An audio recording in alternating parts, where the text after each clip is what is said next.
Alhamdulillah, syukur kita pada Allah Subhanahu Wa Taala kerana dengan limpah kurnianya kita dapat sama-sama untuk menunaikan solat fardu subuh secara berjamaah.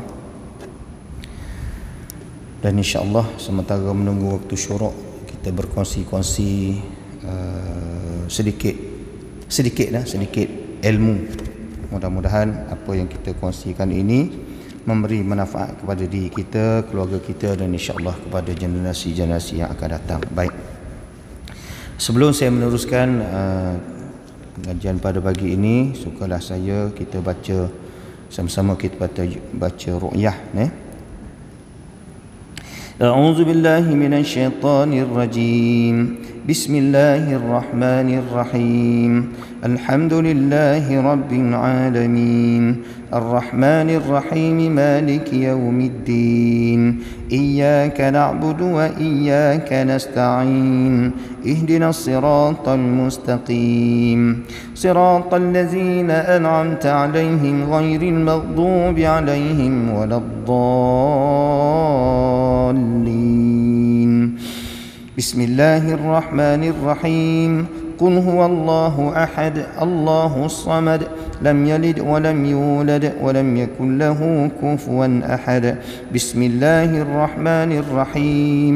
Qul a'udzu birabbil falaq, min syarri ma khalaq, wa min syarri ghasikin idza waqab, wa min syarri naffatsati fil 'uqad, wa min syarri hasidin idza hasad. Bismillahirrahmanirrahim. Qul a'udzu birabbin nas, malikin nas, ilahin nas, min syarril waswasil khannas, allazi yuwaswisu fi sudurin nas, minal jinnati wan nas. Ma ji'tum bihi sihr, inna allaha sayubtiluh, inna allaha la yuslihu 'amalal mufsidin, wa yuhiqqu allahu al-haqqa bikalimatihi walau karihal mujrimun. Fawaqa'a al-haqqu wa batala ma kanu ya'malun. Fawlibu hunalika wanqalabu saghirin, wa ulqiya as-saharatu sajidin. Qalu amanna bi rabbil alamin, rabbi Musa wa Harun. Innama sana'u kaidu sahir, wa la yuflihu as-sahiru haitsu ata, wallahu ashaddu ba'san wa ashaddu tankila, fallahu khairun hafidha wa huwa arhamur rahimin. Wa qur rabbi a'udzu bika min hamazati syayatin, wa a'udzu bika rabbi an yahdurun. Innahu yarakum huwa wa qabiluhu min haitsu la tarawnahum. Inna ja'alna asyayatina awliya'a lilladzina la yu'minun.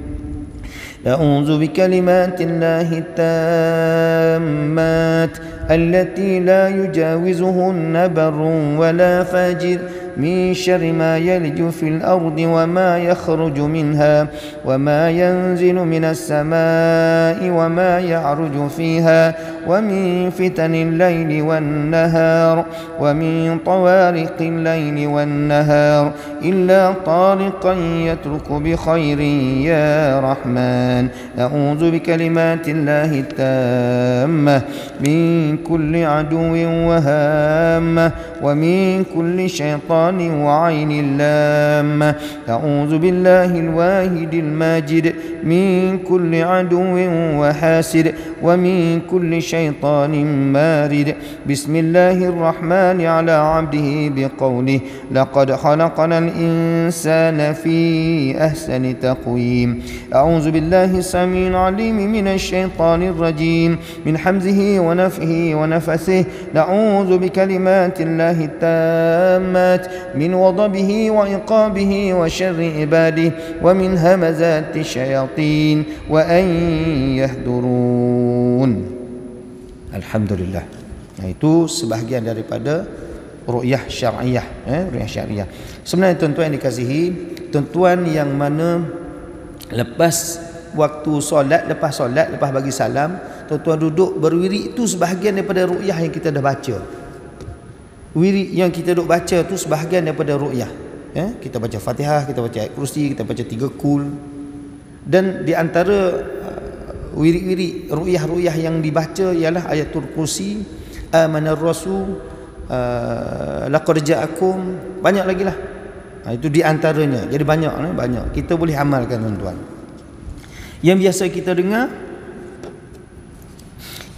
dengar kita baca, yang biasa kita dengar dan biasa kita baca, seumpamanya dalam majlis tahlil, kan, kita baca sampai alif lam mim 1 hingga 5. Lepas tu kita baca lagi wa ilahukum ilahun wahid 163 164 daripada surah Baqarah. Itu pun kita baca. Lepas tu ayat kursi surah Al-Baqarah 255 Allahu la ilaha illa huwal hayyul qayyum pun kita selalu baca. Lepas tu sambung 256 hingga 257 la ikraha fid din sampai habis ayat tu. Biasa benda ni kita dah biasa baca, cuma macam mana kita nak guna, kan? Benda ni dah ada dah. Kalau kita bagi kitab lah, ni dah baca semua dah ni, ya tuan-tuan, ya, ayat ni kita dah selalu baca dan kita memang amalkan dalam masyarakat Melayu seumpamanya, ya. Okey, lagi lillahi ma fis samawati wa ma fil ard wa in tubdu ma fi anfusikum. Itu ayat akhir sekali, ya. Ayat 284 hingga 286 pun kita selalu baca. Lepas tu kita biasa kalau kita wirid orang dulu-dulu sampai ke syahidallahu annahu la ilaha illa huwa wal malaikatu wa ulul ilmi qa'iman bil qist la ilaha illa huwal azizul hakim, surah Ali Imran. Lepas tu baru kita sambung dengan ayat-ayat lain yang saya baca tadi, majidtum bihisih itu, surah Yunus, fawqal haqqu wa batala ma kanu ya'malun, surah Al-A'raf, surah Taha. Itu tambahan. Itu kalau khususlah kalau kita nak merawat. Yang selainnya kita dah boleh amal sendiri, ya. Ada kalau kita beli Yasin yang ada tu, dia dah ada dah susunan tu, kita boleh baca, amalkan. Jadi tuan-tuan, secara tidak langsung kita dah pun mengamalkan ru'yah-ru'yah tersebut. Cuma kita tak tahu, ini boleh guna untuk ru'yah rupanya. Tapi alhamdulillah, sesiapa yang beristiqamah dengan zikir wirid, insya-Allah dia tidak mudah untuk menjadi mangsa kepada sama ada pukau ke, pelalau ke, sihir pembenci ke, sihir apa benda jenis lah. InsyaAllah dia tidak mudah menjadi mangsa. Jadi insyaAllah, jadi tuan-tuan, beruntunglah kalau kita selalu lepas solat kita duduk wirid doa dengan imam sampai habis. InsyaAllah di dalam sana terdapat ru'yah-ru'yah yang kita dah baca tanpa kita sedar. Alhamdulillah, insyaAllah. Jadi hari ini saya nak sambung sikit lagi kepada tajuk yang kita nak bincangkan dalam tajuk besar, ialah jenis-jenis sihir. Hari ini saya nak baca berkaitan dengan sihir pelalau. Yang lepas-lepas kita dah bincang dah sihir pembenci kepada bukan suami isteri, sihir pembenci suami isteri. Kita dah baca sihir gangguan kepada fizikal, kita macamlah, ya.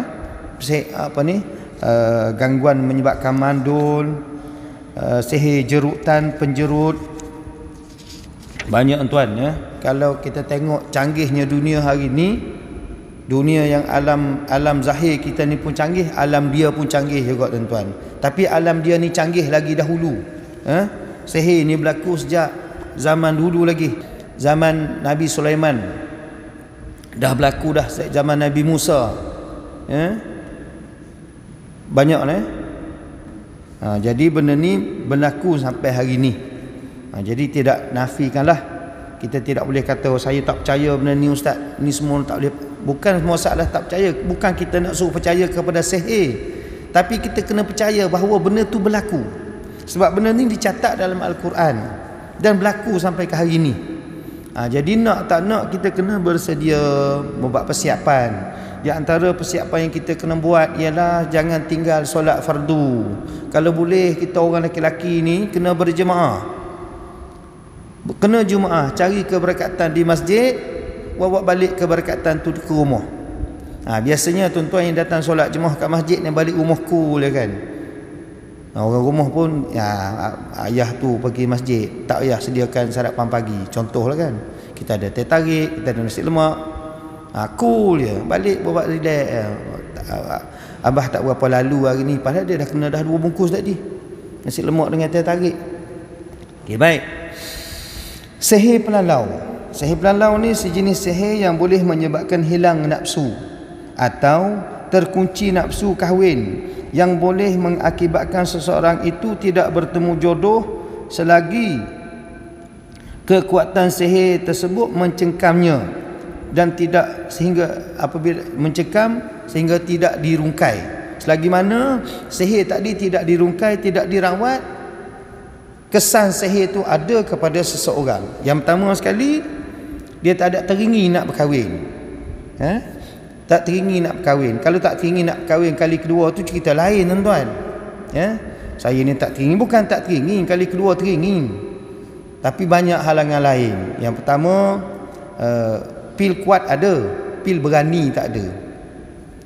Yang kedua, malah nak bergaduh. Yang ketiga, tak sampai hati. Banyaklah halangan lain. Itu lain. Itu bukan sihir nama dia. Saya percaya tuan-tuan, ramai dalam kalangan kita ni dah berkahwin pun nak lagi kan? Nak, tapi tak berani. Tak apalah, alhamdulillah, setia pada yang satu. Tak apa, tak ada masalah. Atau terkunci nafsu.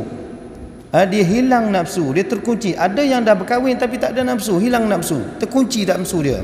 Bila berjauhan dia rasa rindu, bila dekat, bila nak bersama hilang nafsu. Hilang nafsu ni kalau setakat sehari dua okey. Kalau makan bulan, makan tahun, dia akan menjadi masalah kepada hubungan keluarga, hubungan suami isteri tadi.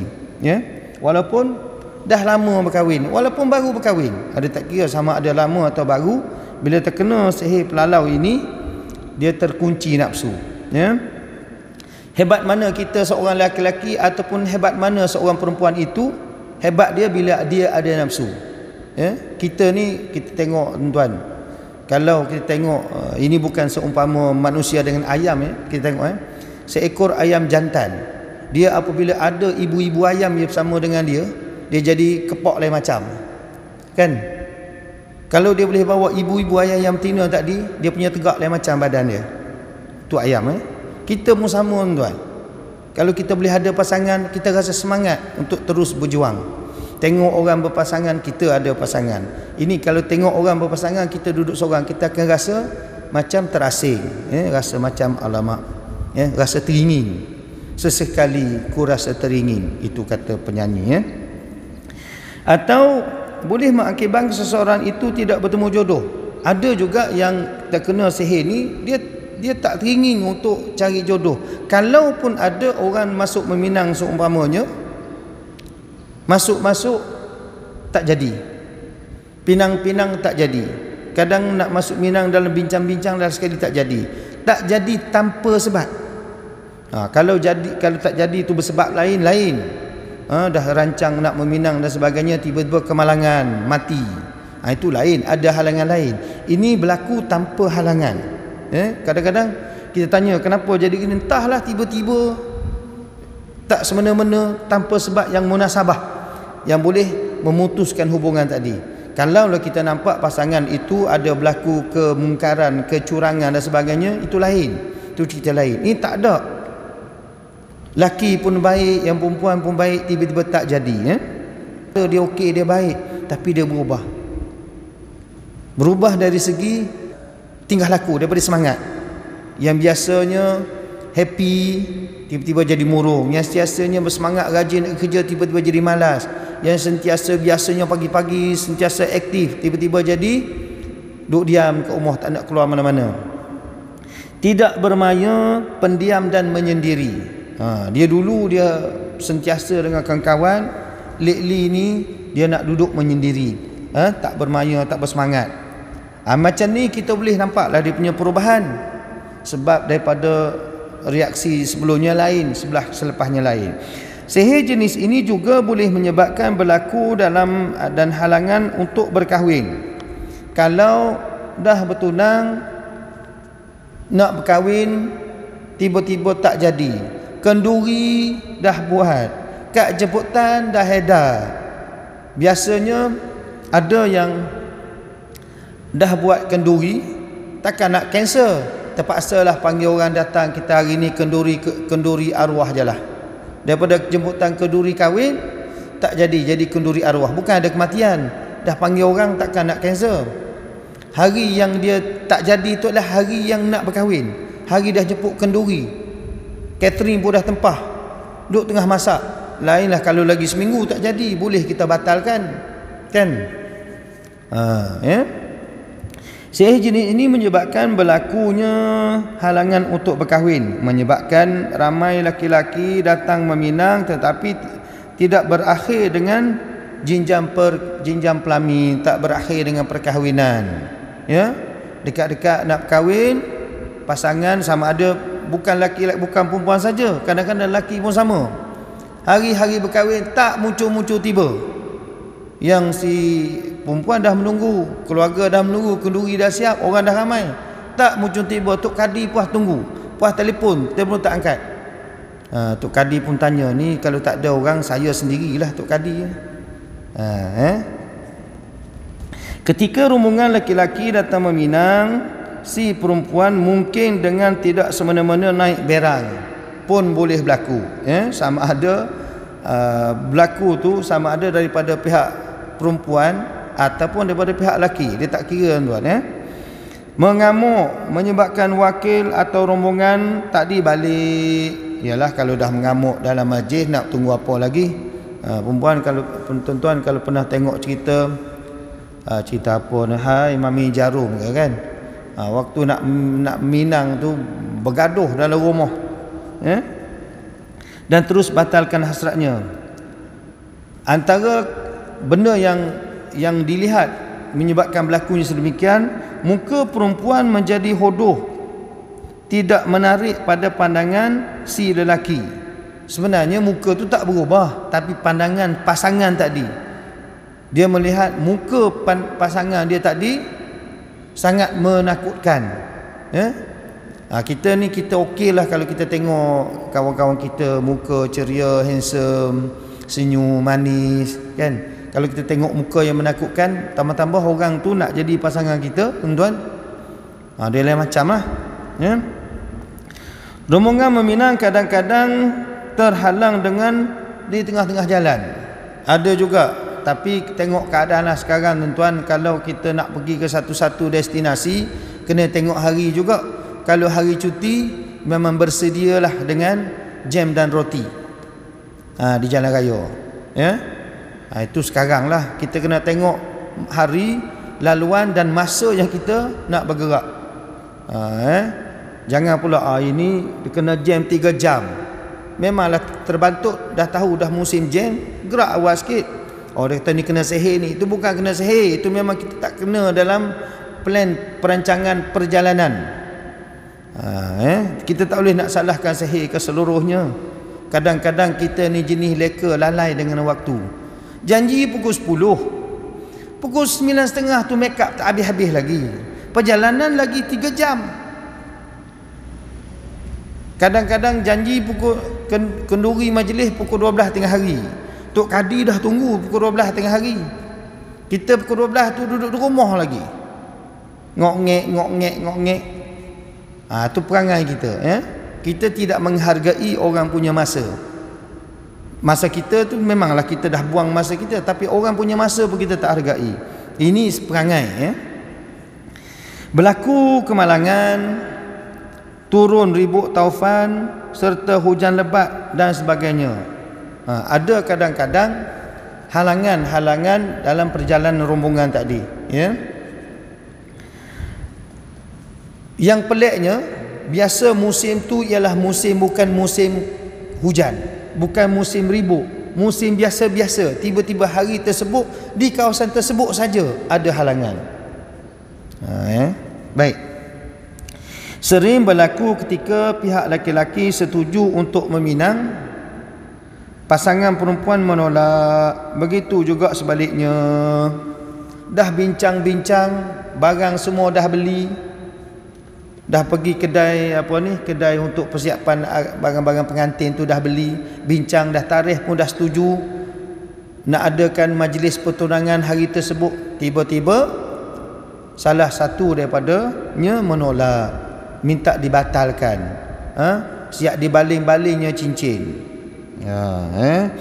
Apabila keduanya bersetuju setelah menghalangi pelbagai masalah bertunang, dan apabila kedua-duanya bersetuju, ada juga masalah-masalah yang terpaksa mereka perjalanan pertunangan tadi begitu sukar, macam ada halangan, macam ada petunjuk. Kalau orang dulu ke orang sekarang, kalau sesuatu benda tu dia berlaku bukan mudah. Seumpama Allah, kenapalah susah sangat, kenapalah ni. Sebab tu dalam doa kita kata apa? Semoga Allah permudahkanlah. Menyusahkan, memudahkan ni bukan kerja kita, tuan. Ya, kudratnya kehendak Allah SWT. Jadi sesuatu yang kita nak buat tu sentiasalah minta dengan Allah SWT agar semua yang kita nak buat ni dimudahkan. Baik. Kedua, ibu bapa terutamanya si ibu tidak setuju. Yang ibu tidak setuju ni banyaklah. Ya. Dia tengok anak ni bakal nak jadi menantu ni lain macam je. Baik dia tak setuju dulu, baik dia bergaduh dulu sebelum dia bergaduh kemudian. Kalau bergaduh dah lepas kahwin, tuan-tuan, panjang cerita dia. Lebar pula kisahnya. Biar bergaduh dulu. Tu pasal mak ayah ni kadang-kadang dia nak bagi kahwin anak ni, dia tengok juga dululah, orang dulu, orang sekarang tak. Anak ni balik, ya ni kita punya pasangan, nak tak nak terima je lah. Kalau dulu tak, kita nak cari pasangan, mak ayah ni berisik dulu, mak ayah ni pergi risik dulu seseorang tu, pergi masuk kampung tersebut, tanya khabar orang ni macam mana. Oh, ini dia ni keturunan baik-baik, ayah dia pun orang baik-baik, keluarga dia pun orang baik-baik. Itu orang dulu. Sekarang tak. Sekarang mak ayah hanya menunggu saja, menunggu khabar berita daripada anak. Bersetuju, ibu tidak bersetuju, mengancam supaya jangan meneruskan cadangan mereka untuk berkahwin. Kalau tidak, mereka dianggap sebagai anak derhaka. Kalau ibu yang begitu tegas dan begitu mengambil berat, dia memang sangat-sangatlah dia ambil berat benda ni, ya. Tapi janganlah melampau-lampau. Sebab apa? Jodoh kata tuan-tuan ni adalah kehendak Allah SWT. Kalau itulah jodoh anak kita, teruskanlah, dan dalam masa yang sama berilah didikan, ya. Jangan nanti tak bagi dia pula lari, payah tuan. Tak kahwin di Malaysia, dikahwin di seberang. Lepas kahwin di seberang dah lah dokumen tak cukup, balik duduk Malaysia dah tak dapat 3-4 bulan, dah mengandung, bergaduh, dah tinggal begitu saja. Habis madu, habis manis sepah dibuang. Banyak yang kita jumpa kes, tanya mana suami hilang, dah tak tahu mana pergi. Lepas tu dokumen perkahwinan pun tak ada. Kahwinnya di mana? Kahwin di seberang. Kenapa kahwin di seberang? Sebab keluarga tak terima. Itu pun akan jadi masalah juga. Kita tengoklah, kalau agak-agak boleh jadi masalah, teruskanlah. Apa-apa, pandai-pandailah dia nak hidup lepas tu. Kan? Dia nak teruskan perkahwinan atau nak penceraian tu, lepas tu cerita lain. Paling tidak biar dokumen tu biar lengkap. Mudah kita nak buat permohonan ke apa ke. Dianggap tidak mengaku anak dan dianggap sebagai anak derhaka, tidak dibenarkan masuk rumah. Ada juga anak-anak tidak dibenarkan masuk rumah, ya? Ibu yang tidak setuju sampai ke peringkat tidak benarkan anak masuk rumah. Ini nak cerita ni ada kaitan dengan, kalau ada kaitan dengan sihir. Bermaknanya lelaki ni pun orang baik, perempuan ni pun orang baik, tiba-tiba jadi sedemikian. Kalaulah kita kenal bakal pasangan anak kita tu memang tak baik, itu lain, ya. Kita berhak untuk tegur. Ayah seumpamanya sebagai wali boleh menghalang perkahwinan tersebut, ya. Yang munasabah lah. Si ibu mungkin mengancam akan membunuh diri. Ini lagi teruklah. Janganlah sampai sedemikian, ya. Tak terima walau macam mana pun, selagi mana tidak nampak terang-terang mungkar depan mata, janganlah sampai nak bunuh diri, ya. Agak-agak je lah, marah-marah juga. Kalau salah tu nasihat, takkanlah ibu sendiri sampai nak bunuh. Tapi ada tuan-tuan, dia cerita ni sebab ada berlaku. Setengah-setengah perempuan memutuskan pertunangan beberapa minggu sebelum pernikahan berlangsung. Ini kadang-kadang dia juga berlaku sekiranya pasangan tadi, dalam pasangan tadi sama ada laki-laki atau perempuan, memang sedang dalam keadaan terganggu. Sama ada dia terganggu, terkena sihir, atau memang dia daripada kecil dia mengalami gangguan-gangguan. Ini pun juga boleh berlaku, tuan. Padahal surat jemputan telah diedah, segala persiapan perkahwinan telah disediakan, semuanya berlaku tanpa sebab yang jelas. Kalau berlaku tadi dengan sebab-sebab yang munasabah, okeylah, kita boleh terima. Ini berlaku tanpa sebab yang jelas, atau sebab yang terlalu kecil yang tak boleh nak dijadikan alasan. Sebab-sebab tak munasabah. Pasal bunga yang ditempah ialah dia nak bunga warna merah, tiba-tiba datang bunga warna kuning. Tak setuju, bergaduh sampai tak nak berkahwin. Tu tak munasabah lah kan. Takkanlah sampai bung beli je lah lagi. Kalau dah sampai warna kuning, pergilah beli warna merah. Susah sangat. Mereka yang mengalami sihir jenis ini akan mengalami tanda-tanda sihir seperti yang kita dah bincang lepas-lepas lah. Tanda macam mana orang yang mengalami tanda-tanda sihir, seperti mana yang kita cerita, daripada ceria jadi murung, daripada malas ibadat daripada rajin kepada malas ibadat, daripada rajin bekerja tak nak pergi kerja, badan sihat terus sakit, daripada kemas sampai tak nak mandi dan sebagainya. Banyaklah tanda-tanda dia. Kalau tidur selalu terganggu tidur, yang benda berlaku tanpa sebab berlaku pada badan kita, berlaku tanpa sebab. Sihir pelalau juga sering dilakukan pada premis perniagaan. Ini banyak berlaku, tuan. Menyebabkan perniagaan ditutup kerana tidak ada pelanggan yang membeli atau berurusan.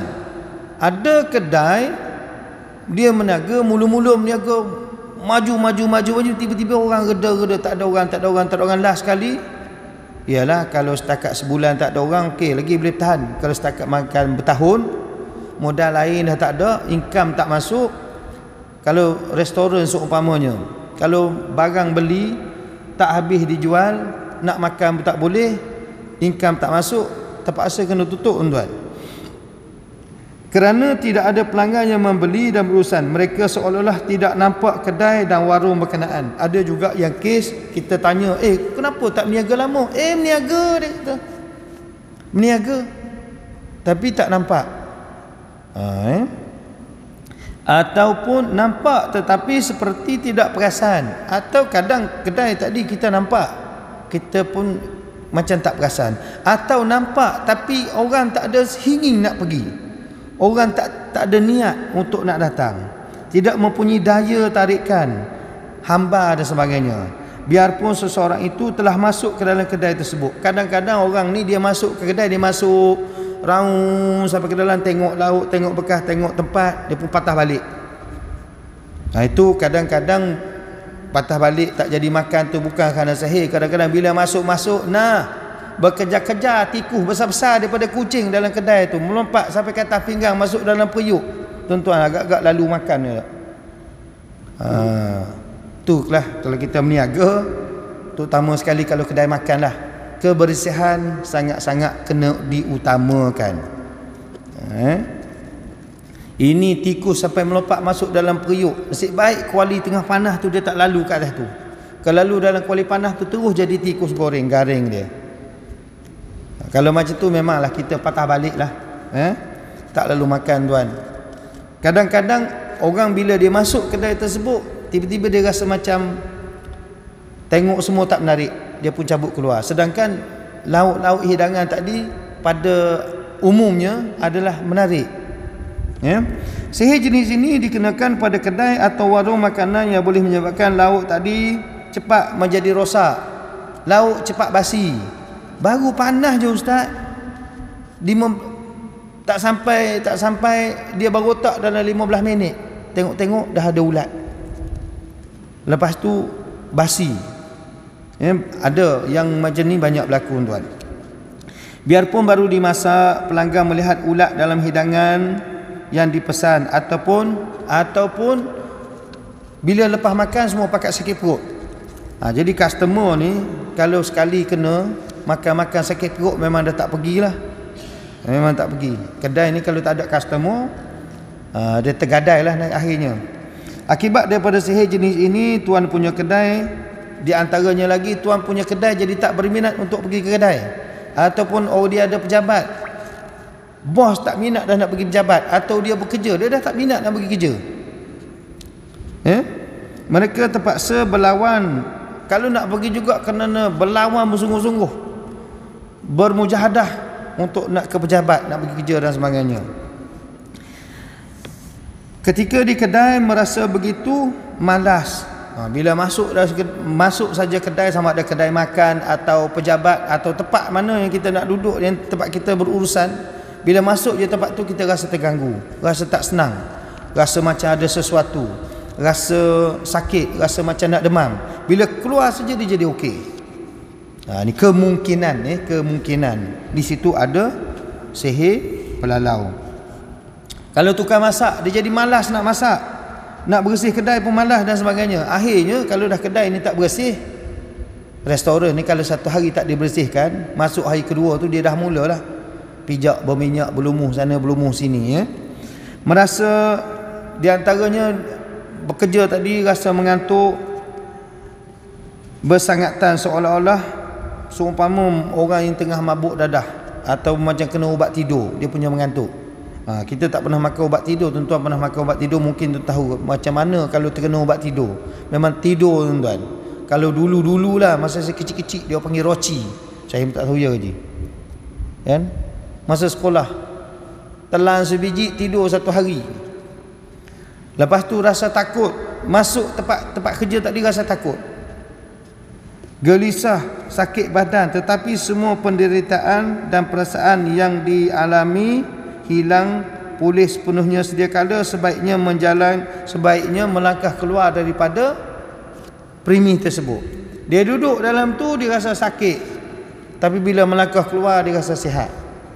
Ni kemungkinan besar tempat tadi ada sihir. Jadi macam mana kita nak hadapi, nak selesai masalah ni? Yang pertama sekali, itulah kadang-kadang orang dulu-dulu dia selalu kalau jalan majlis apa-apa nak buka kedai, dia panggil orang baca doa selamat.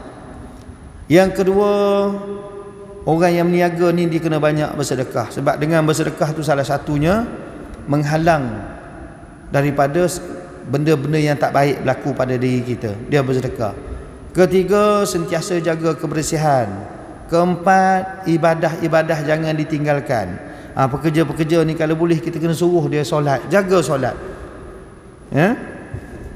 Jangan buat benda-benda yang tak baik. Jangan ada pemujaan, jangan ada pasang tangkai dekat kedai dan sebagainya, pelarih dan sebagainya. Ini semua memunca kepada berlakunya sihir. Kadang-kadang dia boleh berlaku apabila kedai tersebut, tempat tersebut terdedah kepada dosa. Ada unsur-unsur yang menyebabkan malaikat tak masuk. Contoh rumah kita tuan, penuh dengan gambar-gambar yang tak berfaedah. Gambar-gambar benda hidup, gambar kucing, gambar rimau, gambar tokong pun ada dalam rumah. Dalam rumah pun ada gambar tokong. Kalau sekadar gambar keluarga kita, ni gambar ayah, ni gambar arwah mak, ni gambar anak, itu kecil-kecil tak apa. Ini gambar sebesar-besar alam tu, dia buat perhiasan dinding besar, gambar kita tertegak kat dalam rumah tu. Tuan tak ada, gambarnya ada, besar pula tu. Kalau gambar-gambar kita ni kecil-kecil dah lah. Kadang nak tunjuk, ni arwah nyang dulu ni, umur dia 160 tahun. Sekarang umur dia dah 400 tahun kalau dia hidup. Itu boleh lah. Dalam rumah. Lepas tu dalam rumah, dalam pejabat, tempat mana tidak ada orang yang zikrullah, tempat-tempat maksiat, memanglah mudah benda tu duduk. Tempat di mana malaikat tak masuk, maka masuklah golongan-golongan yang paktan tadi, yang menyebabkan sihir mudah melekat, mudah masuk sihir. Kadang-kadang pelanggan yang keluar masuk pun, kadang-kadang pelanggan yang ada masalah, dia bukan niat nak buat kepada kedai tersebut, tapi oleh kerana tempat tersebut menyebabkan apa yang ada dari pelanggan tadi duduk ke tempat tersebut, dia singgah. Itulah ya. Kalaulah dalam kedai-kedai tadi ada tangkai dan sebagainya. Lepas tu pula kalau dalam kalangan pekerja yang mengalami masalah gangguan, masalah biasa kena gangguan ataupun pakai tangkai dan sebagainya pun boleh berlaku. Ya, bila dia masuk saja ke dalam tempat tu, orang lain juga akan jadi huru-hara. Suasana bekerja lain juga tak selesa. Ya, boleh gangguan dan sebagainya. Ini saya cerita ni tuan-tuan sebab benda ni berlaku dalam kalangan kita, dinilai ni sendiri pun banyak berlaku. Sehingga kita terpaksa kena pergi ke kedai, buat rawatan kedai. Lepas rawatan kedai biasanya kita akan pesan dah kepada tuan ampunya dan kepada pekerja-pekerja. Yang pertama sekali, jaga kebersihan. Yang kedua, kalau waktu solat ni, waktu tu kalau boleh elakkanlah daripada berusniaga, rehatlah sekejap, ya, jaga kebersihan. Lepas tu dari segi harga, janganlah sampai harga menayakan orang, ataupun barang masakan tadi biarlah masak dengan baik, kebersihannya jaga, ya, insya-Allah. Jadi kalau orang masuk, orang rasa seronok, orang akan masuk dengan doa. Pelanggan-pelanggan yang masuk ke kedai kita dengan hati yang seronok, dia akan doa, semoga oi bagusnya kedai ni, alhamdulillah. Dia akan doa macam tu. Jadi itu di antara halangan-halangan yang boleh menghalang daripada berlakunya benda-benda tak baik. Kalau kita sentiasa ada pelanggan-pelanggan yang berhati baik masuk, insya-Allah, dan kita pekerja, kita pekedai sentiasa meraihkan pelanggan-pelanggan kita, insya-Allah. Jadi tuan-tuan dikasihi, saya